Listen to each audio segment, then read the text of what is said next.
guys, gagawa tayo ngayon ng reaction video tungkol sa Battle of Yultong, kung saan 1,000 sundalong Filipino lamang ang tumalo sa 40,000 sundalo ng Chinese. So panoorin natin guys.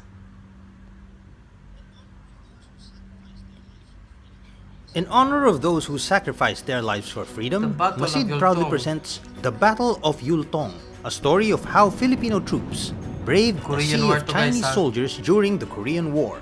The Korean War began on June 25, 1950, when North Korea, backed by China and the Soviet Union, crossed the border into South Korea in an attempt to capture its capital, Seoul. In response, the United Nations Security Council, through the formation of the United Nations Command, ordered the deployment of military forces to stop the invasion. On August 7, 1950, President Elpidio Quirino, with approval from Congress, sent 7,420 Filipino combat troops to fight in South Korea.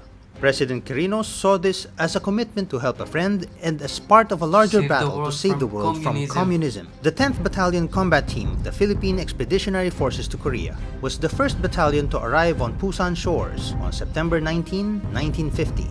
The 10th Battalion, made up of 1,303 enlisted men and 64 officers, was originally a motorized battalion sent to operate tanks from the US, but when none arrived, was turned into a heavy weaponry unit instead. On the night of April 22, the 10th Battalion, as part of the U.S. 65th Infantry Regiment of the U.S. 3rd Infantry Division, was attacked north of Yeoncheon by a large force of Chinese and North Korean soldiers. This would be known in history as the Great Spring Offensive, one of the largest offensives by the 44th Division of the Chinese People's Volunteer Army and the Communist North Korean Army during the Korean War. In front of the Filipinos were 4 Chinese divisions numbering about 40,000 men. Just after midnight, the Chinese began their attack with a heavy artillery barrage. Soon after, the Chinese forces advanced, but had difficulty as the 10th Battalion successfully defended their positions with mortar and artillery. However, a massive Chinese assault pushed the Turkish brigade from their position, allowing the Chinese to surround the Filipinos' eastern side. Seeing the incoming danger, Lieutenant Colonel Junicio Ojeda immediately organized a unit of battalion cooks and clerks to fortify and defend the east flank. With the help of M24 light tanks and artillery support, Lieutenant Colonel Ojeda's makeshift unit was able to hold off the advancing Chinese forces.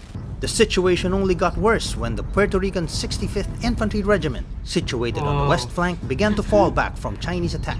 With the west flank now exposed, the Chinese began advancing but were blocked by a platoon of Filipino soldiers situated on a hill overlooking Yultong. Commanded by Lieutenant Jose Arciaga, this platoon refused to yield and held their ground. This gave Lieutenant Arciaga's company commander, Captain Conrado Yap, enough time to mount a counterattack. The counterattack successfully extracted the trapped platoon from the hill and also stopped the Chinese from further advancing. But sadly, Lieutenant Arciaga and Captain Yap were killed during the fight. In the early morning of April 23, Lieutenant Colonel Ojeda led the second counterattack using M24 tanks. This caught the Chinese off guard and pushed them away from the hill they were trying to seize. The Filipinos fought until midday before it was ordered to withdraw and link up with the rest of the division in the south. 15 Filipino soldiers died, 26 were wounded, and 14 were missing in action, while the Chinese and North Koreans lost around 500 soldiers. The 10th Battalion's effort at Yultong allowed the U.S. 3rd Infantry Division to successfully withdraw from the battlefield, which would later on prove to turn the war in favor of the Allies. 2 weeks later, the Communists began ceasefire negotiations after suffering more heavy losses. For the next 2 years, the Korean War was mostly battled from hilltops until a ceasefire was finally declared. Out of the 7,420 Filipino soldiers sent, 113 were killed, 313 wounded, 15 missing, and 41 held as prisoners of war. Today, a monument stands inside the War Memorial of Korea in honor of the many Filipino soldiers who fought for the liberation of Korea. Recently, during the 69th anniversary of the Korean War, the late Captain Conrado Yap was awarded the Taeguk Medal, the highest military decoration given to a soldier for bravery in combat. Also awarded the Taeguk Medal was fellow 10th Battalion team member Major Maximo Young for his heroism at the Battle of New Dong. The efforts of the 10th Battalion in the Battle of Yultong was instrumental in turning the tide of the war in favor of the Allied forces. South Korea remains a free democracy, thanks to the contribution of soldiers like the Fighting Filipinos, a name given by the US Command to the brave men of the 10th Battalion Combat Team.